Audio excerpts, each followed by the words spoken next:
Welcome back to the Den of Nerds. I am Josh, and we need to talk about Kevin Feige's new plan. He's got some leaked reports about how Marvel is changing how they're going to make their television shows and how they're going to make their movies, and basically how they're approaching the shared storytelling of the MCU. Obviously, a lot of things have not been going well for Marvel. There was this big article in the Wall Street Journal recently. I did a breakdown of it explaining the MCU fall off and everything that happened. And with Brave New World flopping, Daredevil Born Again not reaching the Nielsen top 10 charts, and Thunderbolts coming in low so far. So obviously, a lot of things are not going well for Marvel. So with all of that in mind, I think it's important to just talk about Marvel's new plan moving forward. So this comes from Jeff Snyder, and he did a newsletter a couple of nights ago where he was talking about the Thunderbolts movie, talking about Marvel Studios and Kevin Feige. He was talking about their new strategy for Disney Plus shows. What Jeff said was that the Vision show will be the last MCU Disney Plus show with a major Marvel character. Jeff also said that the recent story about how Jeremy Renner was offered half of what he was offered for Hawkeye Season 1 for Hawkeye Season 2, Jeff says that's actually intentional, that Disney lowballed him on purpose to get him to say no to the show because they don't want to make that show. Because again, they are shifting how they are approaching the movies and the show. And strangely enough, we actually have a soft confirmation from Bob Iger himself. Just a few days ago, Disney had a shareholder investor call, and Iger talked about them losing focus. He talked about how Marvel Studios was going to get back to focusing on their films. And they are all saying that Thunderbolts represents that new vision for Marvel. It's like the first time Kevin was actually back and really focused on the movies. So what does the future of Disney Plus shows look like, according to Jeff? Well, he said it looks more like characters like Wonder Man, maybe new characters that haven't been in the movies yet, maybe smaller, more obscure characters. It just really seems like Marvel Studios is going to make all of the important stuff with the big characters happen in the movies, and everything else is going to be on Disney Plus. Now, I actually think this is a super big deal, because if you just look at the different Disney Plus shows that Marvel started with, you can see a completely different philosophy. I mean, you literally start with a show with 2 Avengers in it, Wanda and Vision. You then do another show with 2 more Avengers in Falcon, who's becoming Captain America, and the Winter Soldier. And then you had a Loki show, which sets up Loki to be this very important piece of the puzzle, explaining the multiverse at large, the sacred timeline, and how He Who Remains is really the person that crafted this whole narrative and is essentially the bad guy. The point here is that Marvel Studios was using the Disney Plus shows to tell major parts of their overall story with big time players that would have a huge role in the next big event film, because all of those characters are going to play a role in Avengers Doomsday. And so it was obvious even way back then that Marvel was trying to use Disney Plus to continue the party that was the main MCU, which prior to Disney Plus had just occurred in the films. And now they're totally going away from that. So this is kind of like them abandoning Disney Plus as a place to actually tell these big, beefy, and meaty stories. Now, this will help in a number of different ways. I can see the logic here. Number one, it's going to stop fatigue, because frankly, it just got to be too much. We were always doing something with a Marvel character. It seemed like it was an important piece of the puzzle, but ultimately left us just kind of scattered and unfulfilled. Because I think another piece here that Marvel might not like to admit is that their plan was also kind of goobly glob, and because of their scheduling, they had to remove a lot of pieces that otherwise would have been cool and set these things up together. But the net effect was the same. You had constant churn of Marvel content with big Marvel characters, so much so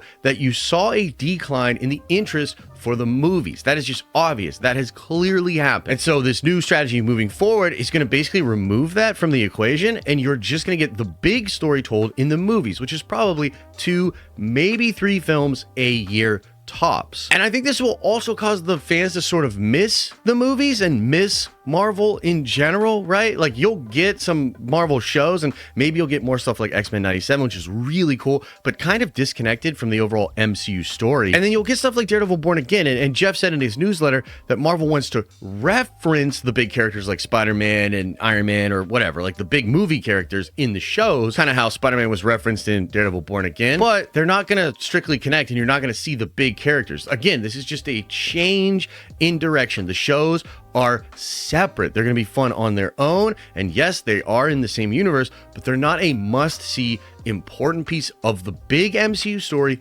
with the main players. That will not happen again. And so on the one hand, it's kind of sad because I think Marvel could have gone even bigger with their shows. And if you look at some of their more successful shows like Loki and even WandaVision, they star really popular A-list actors and big-time major Marvel characters. But I could also agree that it wasn't sustainable. Like, this just didn't work, right? Like, this created a unsustainable environment where people were so fatigued with Marvel that they're literally putting out maybe one of the best movies they've made in years in Thunderbolts, and it's still underperforming. People just don't have that same feeling towards Marvel.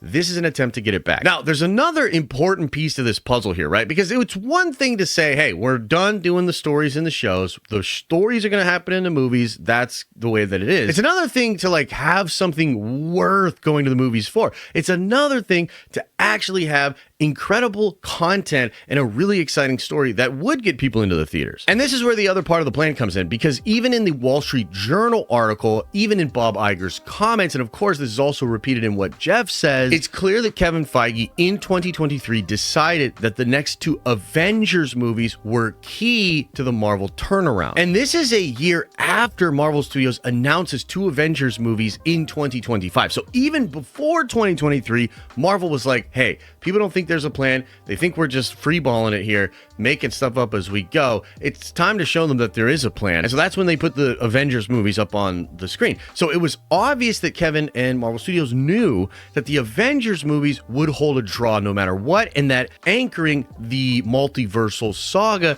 into Secret Wars would at least give fans some vague idea of where the story was going. Much like what they had with Thanos and the post-credit scenes and all the buildup with the MacGuffins of the Infinity Stones, they wanted that similar feeling. They wanted people to feel like there was a place the story was going to, basically. And here's the thing. The reality is some of this Avengers stuff feels gimmicky, for sure. RDJ coming back, that's pretty wild and crazy. All of the OG Avengers coming back, that's pretty wild and crazy. Them rumored to be playing evil versions of the Avengers.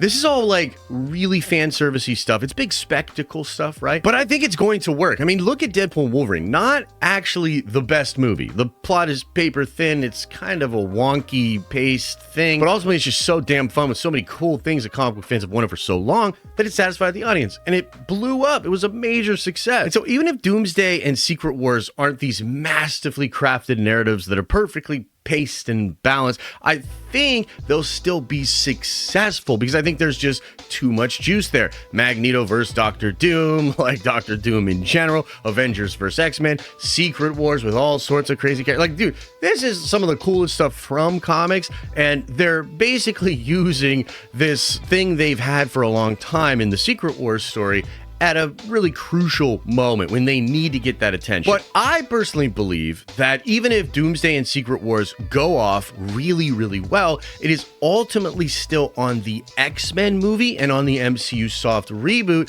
to show us what the future of Marvel is. And we don't know a ton about the X-Men movie, but we have heard some things recently that actually make me pretty optimistic. Number one, we know that Kevin Feige has a 10-year plan for the X-Men. Now, that is pretty wild, and I gotta say, again, I don't think this is something he just came up with. I think this is something that Feige has thought about a lot. In fact, even when the Fox deal was first going through, and even before the Fox deal went through, I would imagine Kevin Feige had a plan for the X-Men. Remember, he was the producer on the X-Men movies. His first big producing job was the X-Men movie in 2000. So he's been an X-Men guy for a long, long time, and you could see how he started to put X-Men in the MCU a little bit here, a little bit there. And he has this big 10-year plan for the X-Men, and X-Men are very popular characters. They've saved Marvel Comics' ass before because other books weren't popular, but X-Men were really strong. So that's kind of encouraging, right? A 10-year plan with the X-Men. We've also heard that the Russo brothers are somewhat involved in crafting this plan and helping the execution. So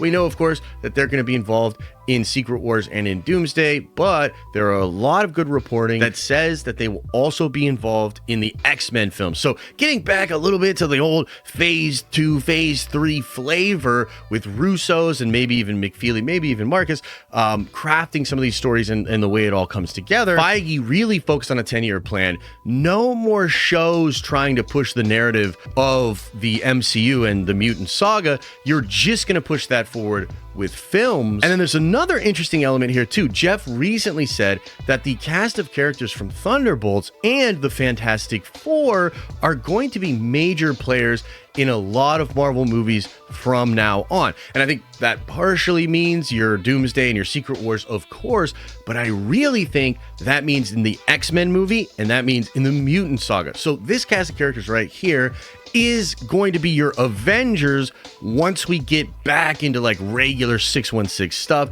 and we would imagine that the X-Men are going to be a part of that. And I gotta say, I think that's gonna work. Like these characters, particularly the characters from Thunderbolts, they have this weird experience. Most of them are super soldiers. They've been mercenaries. They also have been around Bob, and they've seen up close what it looks like when like an Omega level threat or some crazy reality warping, like very powerful being goes off, and they have Bob with them, right? So it's kind of like a thing where you could see that becoming an Avengers versus X-Men element, because the X-Men are, you know, very powerful. There's Omega level mutants, and you could see how maybe the Thunderbolts, maybe Bucky, and maybe that team of Avengers would want Omega level mutants to be with the Avengers so that they could kind of keep an eye on them. But then you could obviously see how the X-Men would not like that and feel like that's an infringement of their rights, and that's not good, and X-Men should be free. And, you know, it has the seeds for some really interesting character conflict. And I would also just say, and I know this people don't like it when I say this, but it's true. The reality is the next 5 to 6 years of these movies could really see all of these characters pop up a lot,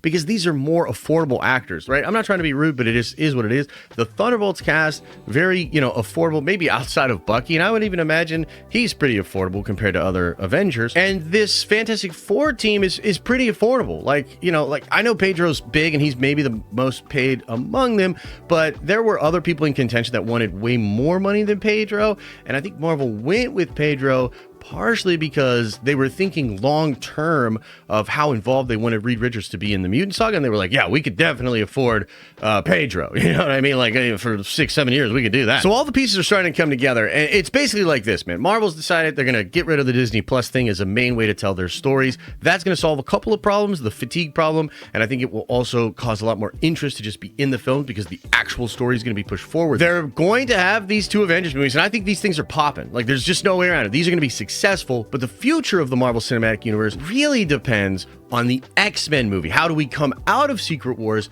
and go into the X-Men film, and what does the Mutant Saga look like? And there's good signs there. Feige has a 10-year plan. The Russos are involved, and they have a lot of actors signed for big contracts, and I think that's going to help them really flesh out the world of the MCU again in the way that it used to feel in the Infinity Saga. So there's still a lot to learn. We don't know if this is going to work, but I am optimistic about it. I'm wondering what you think about this, of course, so let me know what you think about these different plans, how Kevin Feige is changing Marvel. Do you agree with some of my takes? Do you disagree? Let me know in the comment section below. And as I always say, I hope you are having an awesome and a nerdy day, and I'll see you in the next video.